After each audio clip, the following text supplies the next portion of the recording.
ఉత్తరప్రదేశ్ ప్రయాగ్రాజ్లో జరుగుతున్న మహాకుంభమేళాలో రాష్ట్రపతి ద్రౌపది ముర్ము పుణ్యస్నానం ఆచరించారు. ఉత్తరప్రదేశ్ గవర్నర్ ఆనందీబెన్ పటేల్, సీఎం యోగి ఆదిత్యనాథ్లతో కలిసి మహాకుంభమేళా ప్రాంతానికి రాష్ట్రపతి చేరుకున్నారు. తొలుత ప్రత్యేకమైన పడవలో ప్రయాణించిన ముర్ము వలస పక్షులకు ఆహారం వేశారు. అనంతరం త్రివేణి సంగమంలో పుణ్యస్నానం చేశారు. అక్కడే పూజలు చేశారు.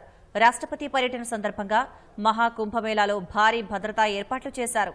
ప్రయాగ్రాజ్ మహాకుంభమేళాలో ఇప్పటి వరకు 41 కోట్ల మందికి పైగా భక్తులు పుణ్యస్నానాలు ఆచరించారని ఉత్తరప్రదేశ్ ప్రభుత్వం ప్రకటించింది.